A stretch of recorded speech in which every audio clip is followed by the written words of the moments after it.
नमस्कार, अस्सलाम वालेकुम। मैं शेख उमर आज़मी, बहुत बहुत स्वागत है आप सभी का ज़िया न्यूज़ पे। इस वक्त निज़ामाबाद विधानसभा के जो प्रत्याशी हैं बसपा से, उनके साथ हम मौजूद हैं। डॉक्टर पीयूष सिंह यादव, आपके बारे में पूरा संक्षेप करिए, एकदम पूरा डिटेल बताइए। पहले तो जो आपके बारे में जानते ना हो, आपकी ज़िंदगी में झांकने का मौका दें पहले।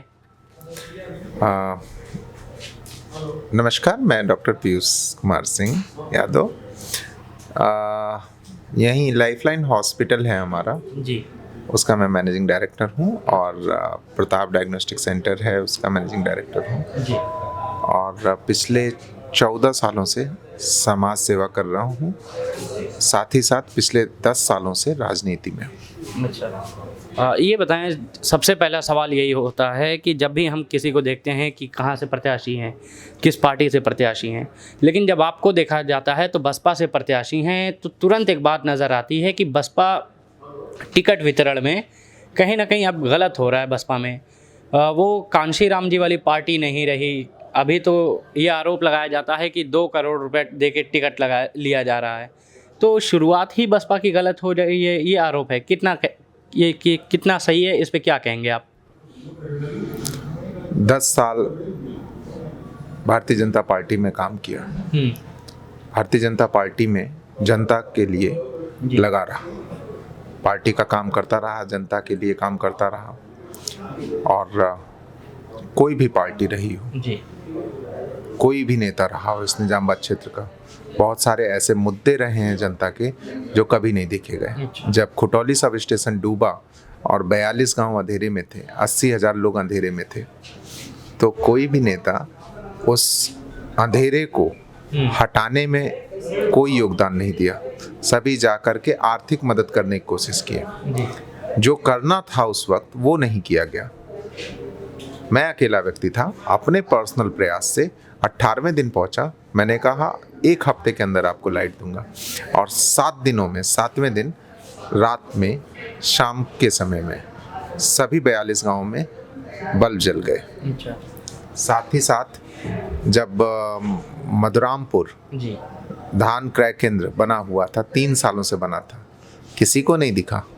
और मुझे दिखा, किसानों की समस्या थी, मुझे दिखी। मैंने वहाँ पे धान क्रय केंद्र शुरू कराया अपने व्यक्तिगत प्रयास से। हमारे बच्चे, हमारे जो गरीब लोग हैं, उनके बच्चे सरकारी प्राइमरी स्कूलों में पढ़ते हैं। ऐसे 8 विद्यालय हैं इस निजामाबाद विधानसभा में जिनके बच्चे हमारे वहाँ पे पढ़ते हैं और बहुत अच्छी अटेंडेंस है उनकी। उन विद्यालयों को मैंने कंप्यूटर दिया। वो वोटर तो नहीं थे। मैंने एक बिजहर ग्राम सभा पढ़ती है, बिजहर ग्राम सभा में सभी धर्म, सभी समुदाय के लोग के बच्चे पढ़ते हैं। अच्छा। उस विद्यालय को मैंने आरओ प्लांट दिया। जब मैंने वहाँ बच्चों से बात की, मैंने पूछा क्या दिक्कत है। ये मेरे व्यक्तिगत प्रयास हैं। दुर्वासा धाम का नाम हर नेता लेता है।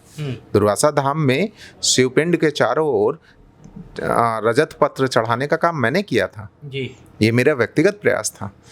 जनता के लिए इतने काम किए, हमेशा उनके सुख दुख में खड़ा रहा।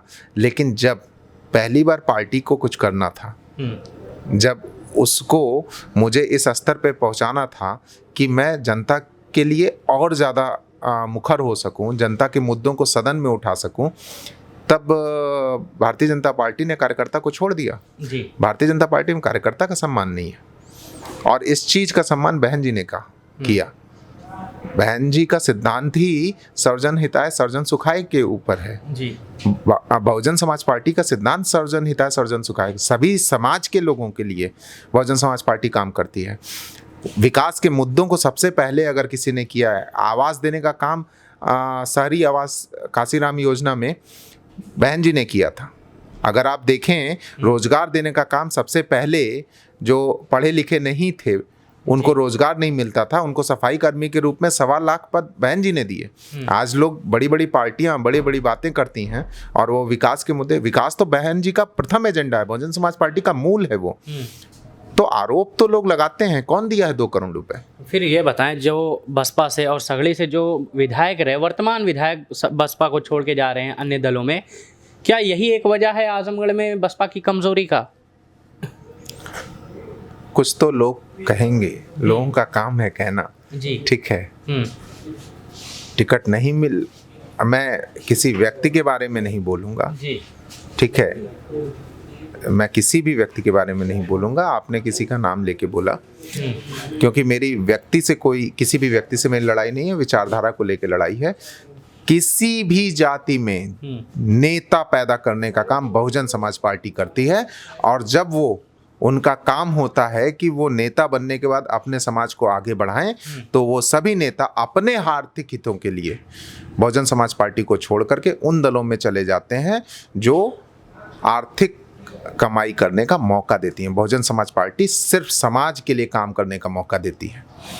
ये बताएं, जिस तरीके से आप निज़ामाबाद से प्रत्याशी हैं, तो जगह जगह आपका कन्फ्यूजिंग हो रहा है, आप घूम रहे हैं, अभी तक की सबसे बड़ी समस्या क्या देखी है, लोगों की मांग क्या रही अभी तक में? सबसे बड़ी समस्या जो निजामाबाद की है, वो जीवन जीने के लिए मूलभूत आधार संरचना जो है उसका जो होनी चाहिए उसकी अनुपस्थिति है। ये मूल क्या है, जीवन जीने के लिए आज की डेट में क्या चीज़ें चाहिए? आपको एक अच्छे अस्पताल चाहिए, आपको सड़कें चाहिए, आपको पुल चाहिए, आपको शिक्षा की व्यवस्था चाहिए, बच्चियों के लिए अच्छे विद्यालय होने चाहिए, हमारे युवाओं के लिए खेलने की व्यवस्था होनी चाहिए, हमारे किसानों के लिए सिंचाई और धान क्रय केंद्र और मंडियां होनी चाहिए अनाजों की।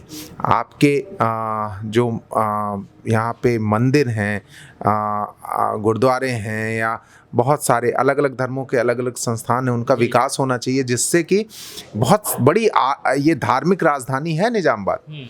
अगर आप 10 विधानसभा को देखें तो धार्मिक रूप से किसी भी धर्म के लिए सबसे ज़्यादा जो पोटेंशियल है वो यहाँ पे है, लेकिन इनको विकसित ही नहीं किया गया। इनको विकसित करते लोग यहाँ पे आते तो यहाँ के लोगों को रोजगार मिलता, रोजगार को मजबूत नहीं किया गया। अच्छा। मूलभूत आवश्यकताएं ही नहीं है। मैं अभी आपको बताऊं, बेलवा एक गांव पड़ता है, वहाँ पे 40 इंसान रहते हैं मुसहर बस्ती के। मैं दिवाली के दिन वहाँ गया, 1.5 किलोमीटर मैं पैदल चल के गया, बाइक भी नहीं जा सकती थी। वो 40 इंसान वहाँ पे रात 10:30 बजे इंतजार कर रहे थे दिवाली के दिन, उनके घर दिया नहीं जला था। ये सरकारों की जिम्मेदारी थी, वो सुनिश्चित करें कि उसके हर नागरिक को मूलभूत आवश्यकताएं पहुँचें, पानी पहुँचे, घर मिले, भोजन की व्यवस्था देखी जाए।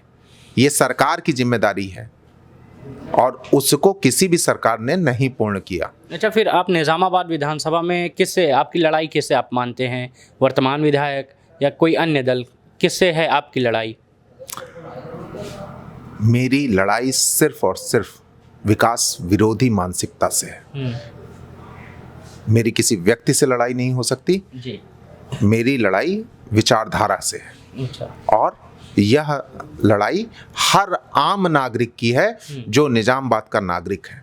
अच्छा। हर उस पैदा होने वाले बच्चे की है जो अभी पैदा हो रहा है और उसका भविष्य इस जमीन से जुड़ा हुआ है। मेरी लड़ाई उस अविकसित जो इंफ्रास्ट्रक्चर है, जो इंसान को जीने के लिए उसका पूरा हक और सुविधाएं उपलब्ध नहीं कराता, उस विचारधारा से है जी। मेरी लड़ाई व्यक्ति से नहीं है। फिर ये बताएं, ऐसे में आप प्रत्याशी हैं तो क्या ये आसान होगा कि 4 बार से विधायक जो हैं उनको हटाना, उनको नीचा करना? ये लड़ाई आसान नहीं होगी। ऐसा आपको लगता है? हाँ। मैं निजामाबाद का बेटा हूँ जी। निजामाबाद मेरा परिवार है और ये मेरी लड़ाई नहीं है, ये जनता लड़ रही है। जनता ने आशीर्वाद दिया है, जनता जनार्दन की लड़ाई है। ये विकास के लिए लड़ाई है, व्यक्तियों से लड़ाई नहीं है। और जनता ने ये निर्धारित कर लिया है कि अब की बार अपने बेटे को इस स्तर पे पहुंचाना है कि वो विकास के लिए, मूलभूत आवश्यकताओं के लिए, जीने के लिए जो सुलभ संसाधन होते हैं उनके लिए वो सदन में आवाज उठाए। यह जनता ने माना है और जनता लड़ाई लड़ रही है। फिर आखिरी बार हमें ये भी बताते चले कि आप हमारे चैनल के माध्यम से अपनी निज़ामाबाद की जनता से क्या कहना चाहेंगे? आपका जो अपार जन समर्थन मुझे मिल रहा है, जो आप मेरे में विश्वास दिखा रहे हो, मेरे जीवन में ऐसा कुछ भी नहीं है मूल छोड़िए उसका ऋण भी मैं उतार पाऊँ। मैं आपका हमेशा आभारी हूँ। सर, बहुत धन्यवाद बातें करने के लिए। हमारे साथ डॉक्टर पीयूष सिंह यादव थे निज़ामाबाद से। चलिए, बहुत बहुत शुक्रिया आपका भी देखने के लिए ज़िया न्यूज़।